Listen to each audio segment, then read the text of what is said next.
Hello everyone, let me tell you a story. The story for the first time I felt the name of love. So in 2018, I was in the 9th grade of junior high school. The story begins when for the first time she tried to interact with me. Okay, before that, a fun fact about myself. So I used to be very indifferent to women. For example, if a woman asks me, I would just reply with a nonchalant reply, or you can also say that I'm an expensive salesperson. Okay, back to the topic. At that time, she tried to interact with me regarding the assignment because she and I were in the same group. I just answered with words like "oh" or "okay" gitu. Not many words came out of my mouth. However, she always kept trying to interact with me, even if it was only for a moment. Eventually, I start to feel sorry for myself for not responding to her properly. The point where I start to respond well was when she tried to care when I was hit by a disaster. Then I began to think, how come he really cares about me, even though I seem so ignorant and don't care about her. Time after time went by until I start to feel comfortable talking to her. In my mind, I always had a glimpse of her looks, her laughter, and everything about her. To the point where I became the subject of gossip by my friend about my closeness to her. Until at the peak, on December 8, 2018, my school held a study tour to Yogyakarta.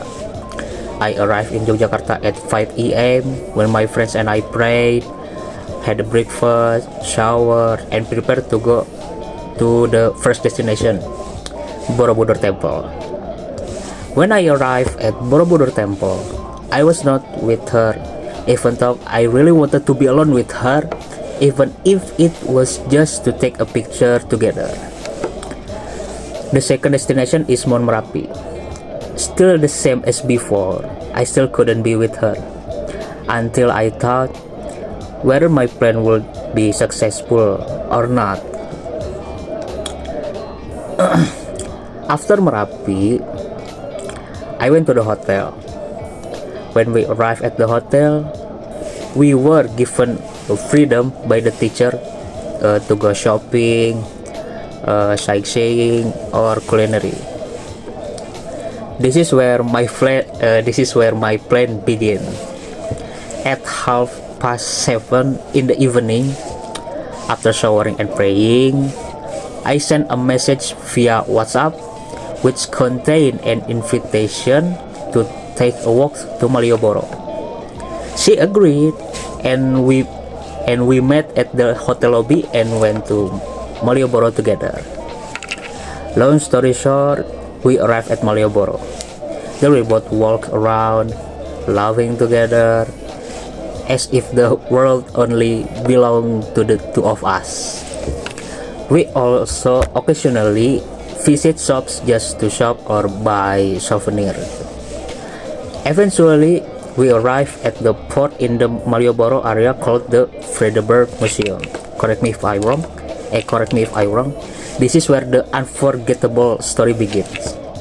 I took her inside and went to the top floor of the fort to enjoy the beauty of Jogja that night.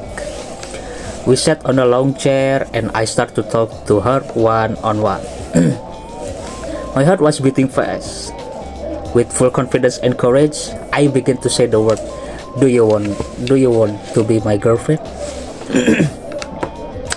Suddenly she was surprised if she couldn't believe that I said those words. I wait for this answer while worrying if I would be rejected later. She started to cry. Seriously, I'm not lying. She was crying at that moment.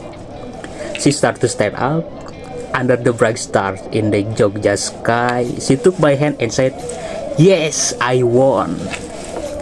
My worries turned into happiness. Yeah, As if I couldn't believe it, I was excited like a child.